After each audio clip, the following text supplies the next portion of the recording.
Hello and welcome to Lightways at Life Astrologer with me, Anna Isabel.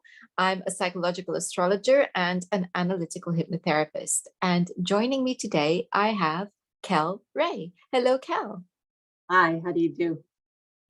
Very well. And you are here because you gave a talk at the Astrological Lodge of London entitled The Zodiac Codex.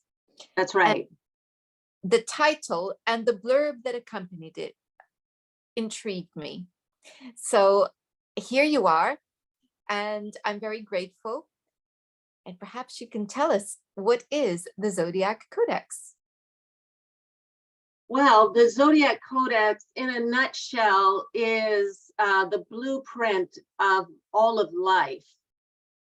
So it's kind of a big deal. And this blueprint is playing out in a variety of ways. It's flowing through Darwinism. It's flowing through our lives, which I talk about in the human body. But I'm not talking about personal charts. Personal charts are sort of the overlay. But the codex that I talk about that's in the body is what makes all of us on the planet, all us at the height of human, all the same. And it serves as sort of the psychological blueprint for our emotions. And understanding the codex can actually guide our emotions and bring ailments in our body into alignment. And this is where I'm focused. This is really the importance of the codex now. So can you give us an example of how this works? Because in the blurb, that's what got me excited, is the idea of how it works in the body. It's wonderful to think of it as a blueprint for all life. And now we're getting to the nitty-gritty, which is the body itself. So let's hear then. How does it work?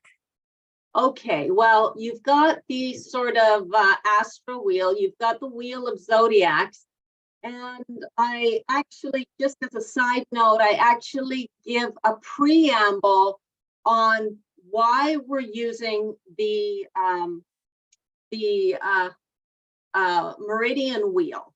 So because I want to use as much proven knowledge out there to show that we are completely connected to the zodiac. And the zodiac is what animates us, and it exists inside of us, whether we're into personal chart readings or anything.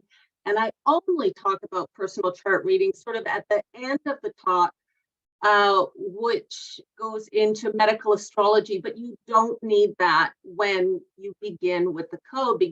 Starting with the code, the meridian wheel from traditional Chinese medicine actually fits right into the astro wheel, the wheel of zodiacs. The zodiacs are archetypes from that I believe ancient medicine people understood the as above, so below, and how our bodies mirror the universal body. And I actually map this out logically in a video on my site on how we relate to all that is and why I'm using the meridian wheel. And so once we take the meridian wheel, we insert it into the astro wheel. You have to know where to insert it, though, and it was a heck of a lot of research, 14 years of research to really get it right, to know how to place this wheel into the astro wheel. And once you dial it in correctly, you have got the metaphoric language of the universe in front of you. And it's through understanding the metaphors of the body, the metaphors of the archetypes, that we can kind of intuitively feel around for where root cause is and how to address the root cause by using the archetype. And just to really put this in a sort of really light way, a quickie example would probably be, let's just say Aries with asthma. When the lungs aren't working well, it is usually because the force of Aries is associated with the lungs, and the force of Aries is not present in the individual. So that vibration needs to be amped up. We're vibrational beings, everything around us is vibrational. And this zoo of archetypes has been created to show us the vibrations that the human body operates on. And we can know the high vibrations and the low vibrations, and understanding where your client's at, and then using the according vibration in unison with activities, words, and thoughts. So you work with your client mentally, can actually change the vibration in the human body. So when we're talking about the lungs and the Aries, when the lungs are low, we can offer new stories to the client, finding out where the client is at, and then offering new stories of identifying appealing goals and moving towards those goals, all where the client is at, though, but by using the archetypes of Aries. And some of the mantras we could be using, I mean, a real simple one would be, I can do it. I can reach my appealing goals. I can have appealing goals. I can get there, So, and I have tried this method. Actually, I've tried it on animals, empowering in different ways to take the fear out of the animal. And I have tried this on humans, of course. I don't have a lot of case studies right now. I'd like to get more case studies. That is really vital. But really how it works is by understanding the archetype that is associated with the organ, and using thoughts, words, and actions, deeds, activities to empower the individual, get that vibration that the individual needs in order for that vibration in the organ to right itself, to align itself. Okay, so you were talking about the meridian wheel. So Yes. for viewers who are not clear on what that is, can you please explain that? Yeah, so 5,000 years ago, ancient medicine people found that there were these points in the human body, and these points actually line up, and they form rivers in the body that man the organs. So they feed the organs with nutrients and they take the toxins out. And when a person is out of balance, you can work with the meridians as well. And that's what the glyphs of the zodiac are. They actually show the channels in the human body that go with each organ. Okay, so this, I presume, also has links, because you talked about Chinese medicine. It has links with acupuncture. Yes, it does. I don't go into that myself. I'm not a practitioner of Chinese medicine, but I wanted to use that to show the alignment to all that is, and then prove how it fits in with everything else. And you can get more knowledge about that on the website. There's a small video there. But really, I've written 1,000 pages on it. However, I think putting it into smaller forms for people who don't know all these things about nature and how they all fit together, they will be able to see it from a more sort of scientific perspective. And then we talk about how the universe works and how the human body works in the same way when it comes to thoughts, words, and deeds. So there's a slight difference here, I think, between what traditionally has come down in terms of signs and their associations with the body, because Aries traditionally is seen as the head, and you're bringing it down to the lungs, which belongs to something else altogether. So how can you explain that discrepancy? Yes, yes. Oh, no discrepancy. It actually starts before the lung. And what it is it's a spiral that connects outwards. And what has happened is medicine people have understood so easily the way the body worked with the zodiac, and they have mapped it metaphorically to the outer regions of the body.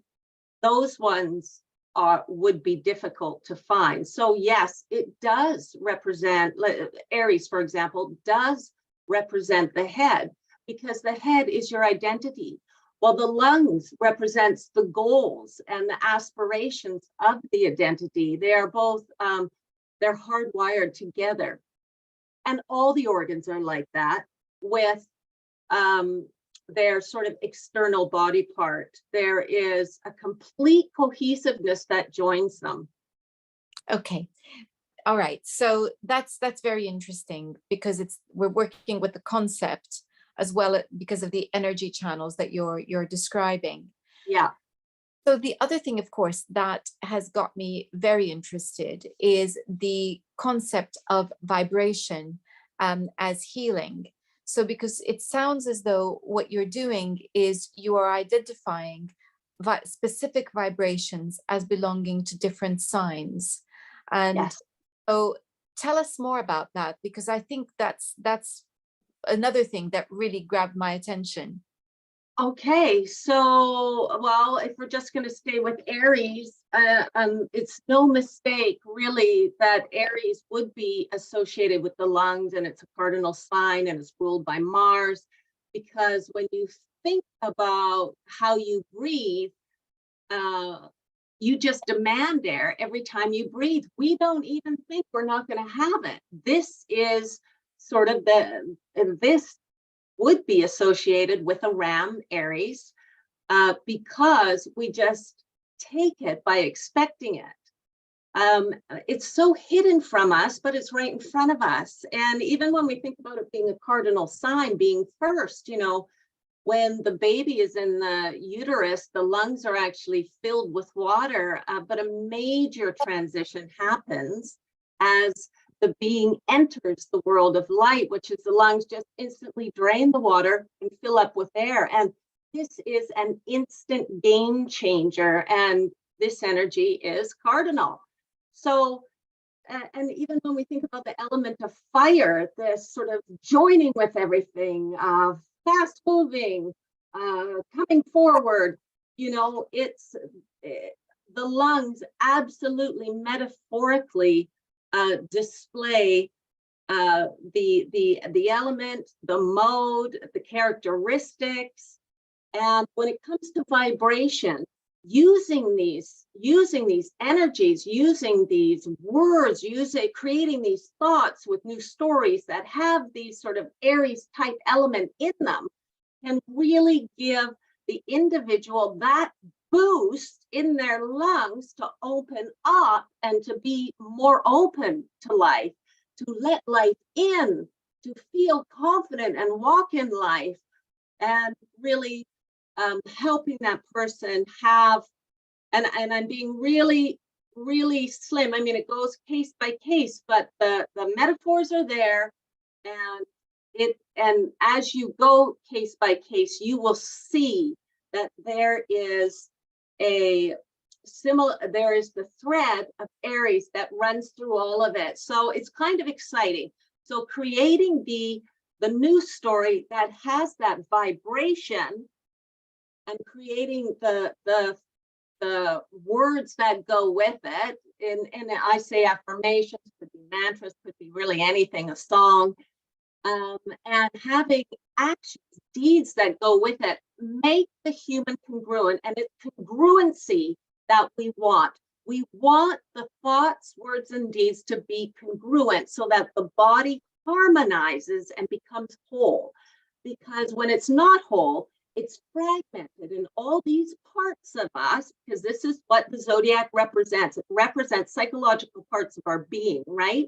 And so when the mind is not aligned, the body will convey that. And we know this from Louise Hay's material, but it actually dates back not just to the 1900s with a whole plethora of publications there, but it dates back to early religions. This is the way the human body gets ill, but can also get well. So dealing with things on a vibrational level can really shift everything. And on that, it's a shame you couldn't make Monday night, but I have to tell you that the code is everywhere. It's in flower types, and I talk about this on the video, on the webinar. It's in flower types, it's in music, it's in the color wheel. It's all around us. We're just so used to it that we can't see it anymore. And if we can actually take this data, because that's what it is, the zodiac is the creative mind of God that created the system to bring us from lesser consciousness to greater consciousness. And so while we have sort of the female archetype as the backdrop, which is the darkness of our being, the darkness in the night sky, we also have the lightness in our being. The acupoints are our lights in our being. And the intuitive part of our nature is the darkness. And we can use the data along with the intuitive part of ourselves. These two need to be used together, and this is how it's all been created. It's not just the data, and it's not just into it. Together, it works fantastic. So shifting the vibration through using all sorts of different mediums that match the archetype of Aries, that kind of energy that it's conveying can really make a shift internally for the being to not just have more vibrancy, but more Aries energy in particular. Okay. Was I clear there? Did I answer your question? Absolutely you did, which brings Okay. that one. Okay. So that's great. We've got the idea about Aries. So Yes. let's Capricorn, square to Aries by sign. Okay. Let's look at Capricorn with lung issues. What are we saying there? Are we saying that by virtue of being a Capricorn, that vitality of Aries is missing, and that there's something here about will which needs to be strengthened? Okay, so this is also what I talked about on the webinar. This is a little bit heady, how you're going about this here. The Zodiac Codex that I'm talking about is really fundamental. Like this is, you know, kind of almost not, I'm not going to say brain dead, but it's really fundamental. We don't get into air signs at all, but or zodiac signs at all. But when we do, when we really understand this wheel, we can take that wheel over to medical astrology. And this is where the magic that you're talking about right now begins. Now, this is not where I want to begin. I want to begin over here so that, you know, everybody in the globe can really have this little wheel and understand the fundamentals of their being. But if the illness doesn't go away using that, or it's something deeper, or who knows, generational, they can go over and talk to an astrologer who understands the wheel, and together they can understand where the discrepancy lies. So it's not, when we get into this over here, when we get into the medical astrology of the Zodiac Codex, that's more complicated. It's actually not super complicated, but it is more complicated. So And I do give an example of that in the webinar. You're coming at it really from sort of just the observer kind of psychological thing, but really, if it was something, just to say, if it was something to do with Aries, then we would probably be starting by looking at the first house. I'm not an astrologer, so this is, I am only a researcher who's fascinated, and I've been working on this for, like I said, 14 years. I'm fascinated by the congruency that I'm finding. So that's my work, and how it works with the personal charts. Yeah, you would look at the first house and you would see where they are focused, what their aspirations are, and you would probably talk to the client about, gee, what are your aspirations? Do you have aspirations? Are they appealing? Do you feel that they're blocked? This kind of thing. If they don't have a first house, then you would move to the ascendant. So, and you would go from there. You know, what are your aspirations? How do you see yourself in the future? How do you see yourself now? Do you feel, what do you feel have been your successes of the past? You know, so even looking at successes of the past could be, you know, if you're over here, you could look at successes of the past as an activity to really boost the lung energy, to get the individual feeling a bit more confident about going out, stepping out to be assertive about finding their heart's desires, you know, what their goals are, how they see themselves. It's interesting because the reason I asked the question is because I had somebody in mind with a very severe lung defect from birth, who is a Capricorn. But interestingly, of course, that first house is very busy. And we did a lot of work around the issue of aspiration, etc., because it was very, what's the word I want, suppressed. And of course, you know, that fits very well because this is the nature of Capricorn, you know, that holding back, that, and what was missing was that will, which is why I phrased the question as I did, because it was an example of exactly what you were talking about from the point of view of that life force of Aries being suppressed, not in an Aries, but in a Capricorn. Yeah, and for sure. That's why I asked the question, and that makes wonderful sense. So I like the idea of changing stories because, of course, this is at the heart of my own work as a hypnotherapist. And in the very first talk, you'll smile, I think, that I ever gave for the Astrological Lodge of London was about the power of storytelling in healing. So this is completely something that I resonate with. And what I like and are good at. Thank you. It's you have to be. It's part of life.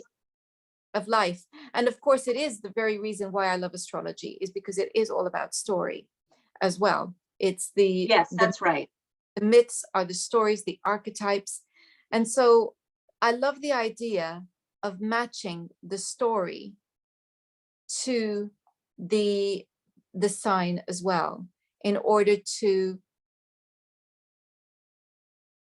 give more energy to that sign, i.e. and balance.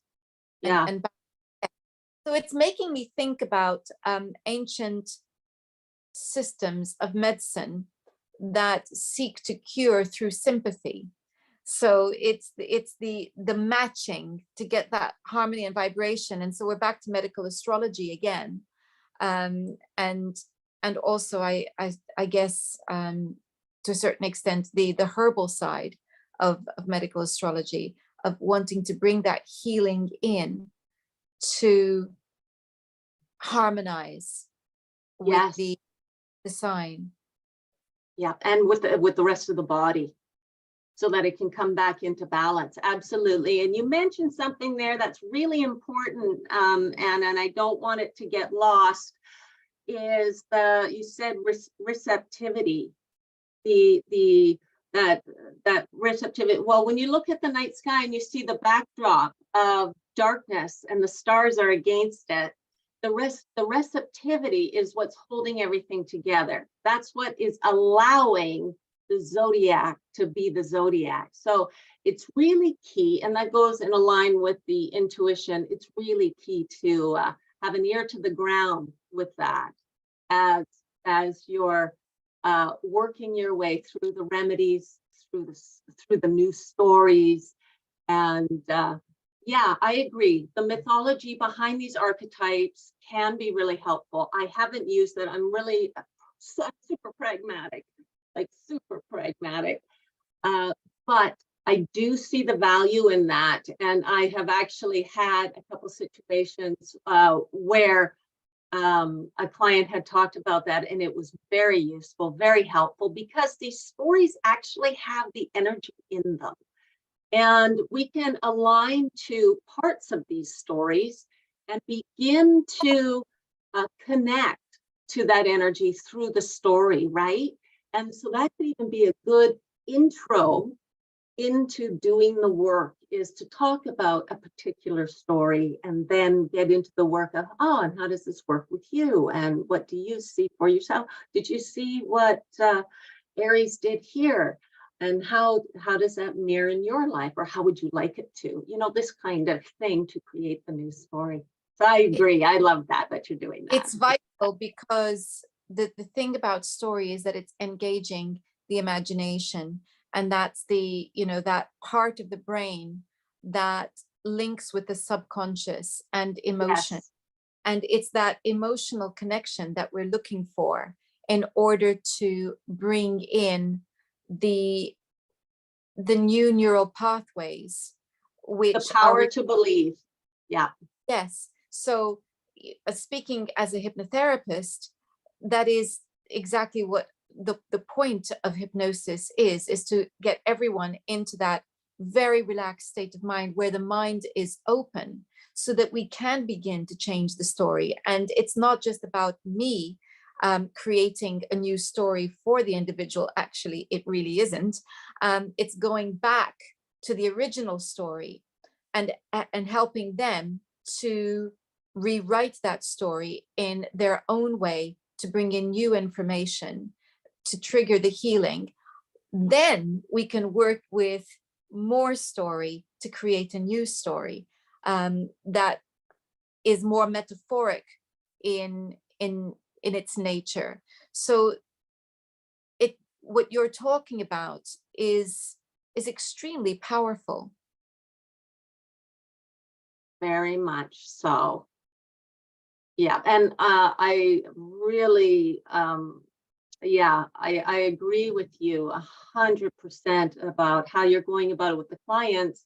You're acting just as a guide, and you're allowing them, empowering them to create their own story as you sort of just point and guide. And this is where the receptivity is absolutely crucial. I have a hypnotherapist as well. So super helpful, super amazing. And it would be, I think it's fantastic that you're putting the two together. I think that is a fantastic combination. Fantastic. Yeah. There's two stories we can work with. There's the client's literal story and the reframing and the rewriting of that story. But there's also the story that I can bring in that's going to help them to stimulate their imagination. And so the two work very well together. So healing, really, to have a story is so important. It's because this is the way our brains work. And you were talking about the through codec. Comprehension. Yeah, through comprehension, for sure. Also through emotional engagement. It's the reason Yes. why therapy works best, whether you're seeing whatever kind of therapy, whether you're seeing a medical doctor or whether you're seeing a talking therapist. It works best if you have an emotional connection. Absolutely. in that therapy. And 100%. study after study that shows that if you've got a connection with the person that you're having therapy with, the odds of you having a successful therapy are increased hugely. So all of this is wonderful. Now, I'm curious about your work with animals, because you're not telling stories to animals, are you? So how does that work? Well, in a way, you kind of are. So you're using the metaphors, you're understanding the metaphors, and you're creating environments that are going to induce the vibrations of these metaphors, if I'm clear there.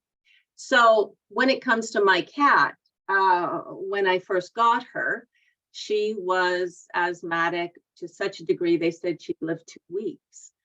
Well, I implemented the program by tweaking the environment so that she would get a little braver all the time and feel more confident about going outside, about interacting with other animals, about interacting with other humans. Because for the first 6 months, she was under the couch. She was supposed to be gone because of her condition within 2 weeks, but she's lived 14 years, so she's doing pretty well. But that is baby stepping. With children and animals, you can tweak the environment so that they have certain successes, depending on which organ you're focused on. You can tweak the environment to empower. In this case, it actually was to empower her lungs.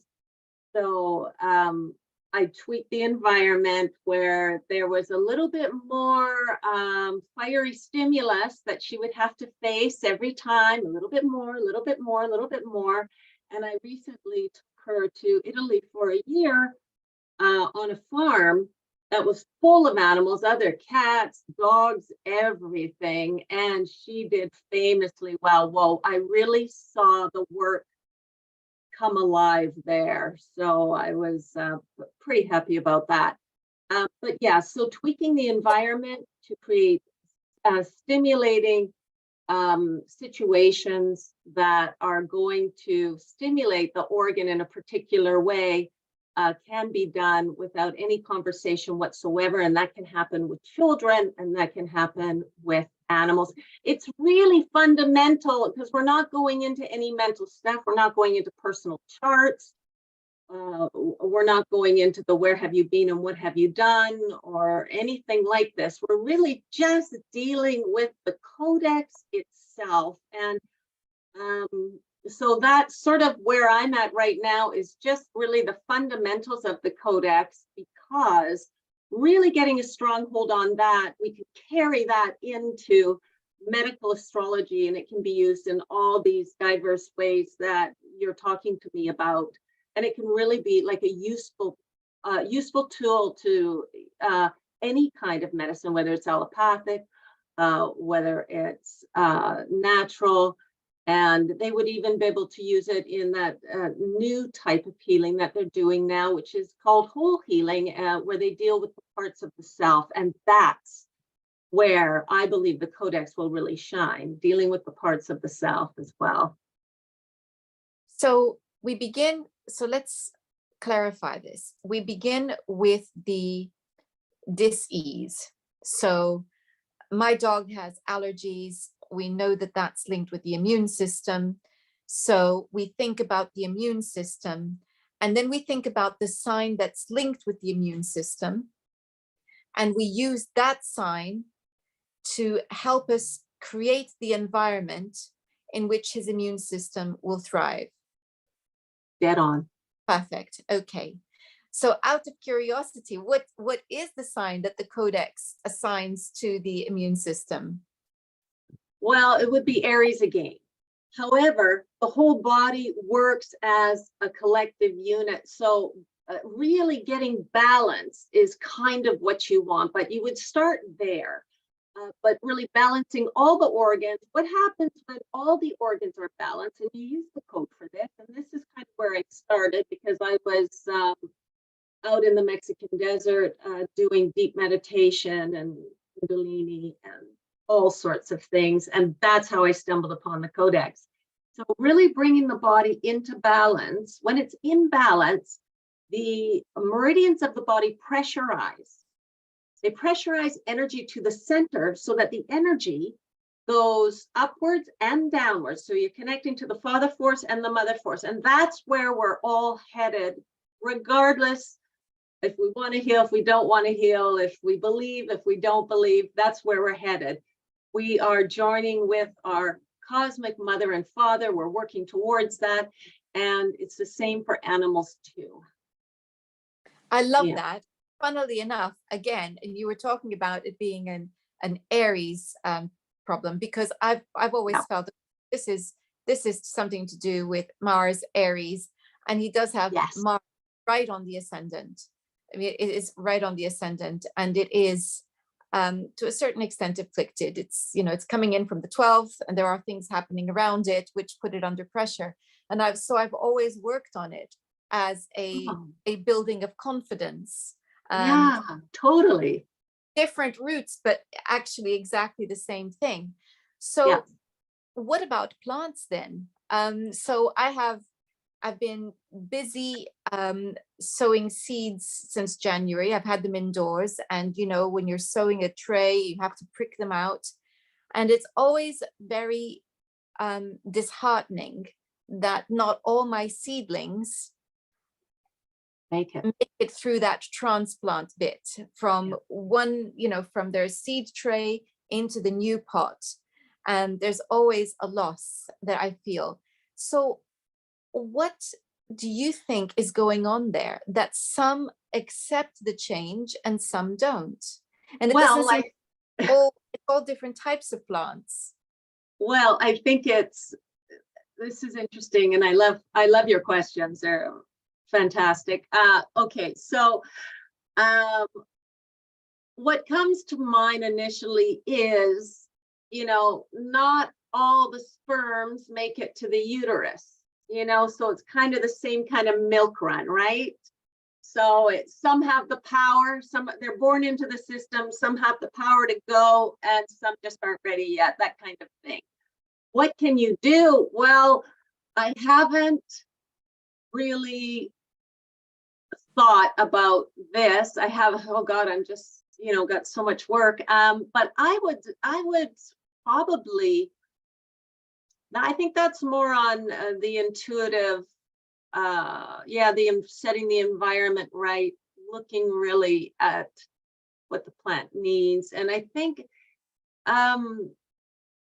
I can understand your question, because I'm a bit of a perfectionist too, and I want everything to grow and be flourish and be fabulous. I think this is more of an intuitive climate kind of down to the basics of the plants. But when you consider the nature of the plant, you know, you look at the leaves, you consider what it likes, you consider all the things that surround it, you could apply the code to it and let me know how it goes. So yeah, so you would think about, what do these characteristics of this plant, what is it metaphorically telling me? You know, what's going on with the leaves? What is it growing and wanting to do? What's the nature of the soil that it needs and thrives on? What is, and of course you would set up your house according to that, but it is something that you could apply the code to. You could, and then once you understand where it lies within the code, you can implement a little bit more of the element, a little bit more of the mode, a little bit more of the planet. You don't have to get into the psychological nature of the archetypes, really. Oh, it's interesting though, because the reason I asked the question is because we've been talking about Aries. It seems that it's been very prevalent in our conversation today. Well, it's good to stay with one, right? So that everyone else can follow it. Yeah. So it's interesting, because I was actually thinking about, the reason I asked the question about plants in this context is because it seems to be an Aries thing again, because if you think about the amount of energy that is required. And I can tell you that you don't need time-lapse photography to observe this. You just need a propagator and to check in with your plants every few hours. And you can see that from the moment when the seed, they begin to germinate, most people think that the germination is the shoot coming up, but that's not where it begins. It begins with the root going down. And then you can see the plant begin to stand up. And when it begins to stand up, it still has the case of the seed attached to it. And you'll often see that when the leaves come through, it's still stuck to one of the leaves. So this, for me, is symbolic. It connects with Aries energy, that because of the energy that's required. And maybe, and you said not all the sperm makes it to the egg, and maybe what it is that not all seeds have that energy, the same amount of energy required. And so that when they're now changing their environment, it's an overwhelm and it's too much for them. So that's really an amazing thought now that you've given me. Well, you can Wow. apply it. Exactly, because now I'm thinking, what can I do to make sure that the weaker seeds have a better chance of making it?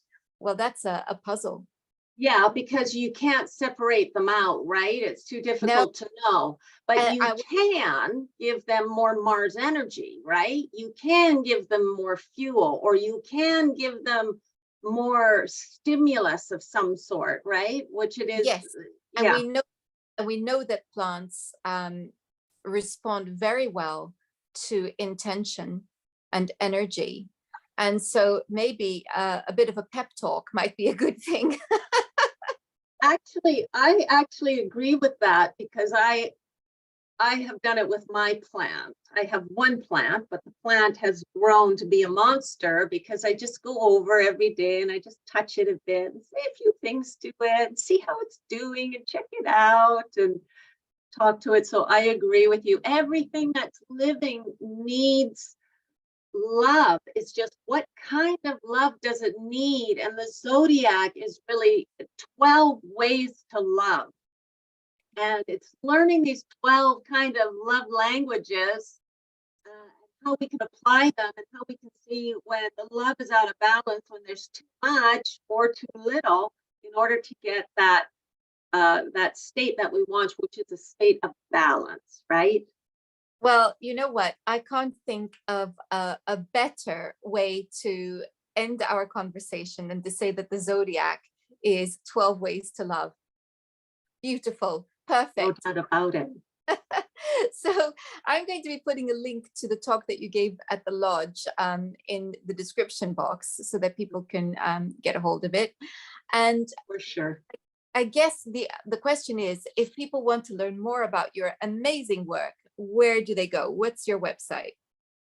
The website is thegreatmotherlodge.com. Okay, the Great Mother Lodge. Because everything stems from the creatrix, and it's the father principle, which is the zodiac, that enters the body of the mother to create this ladder of light that is bringing us all up to greater heights of consciousness to eventually resonate as gods. Do you know what? I feel this has been a most uplifting conversation. Thank you so much for joining us today, Cal. Thank you so much for having me, Anna. It was a pleasure. And thank you all for watching.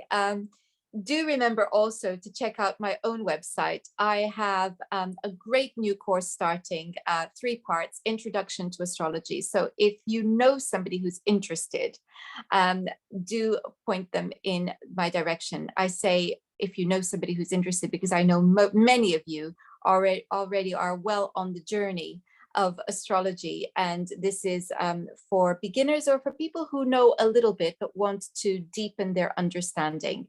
So if you know anyone who's interested, do send them my way. Until next time, I wish you all a great week and goodbye.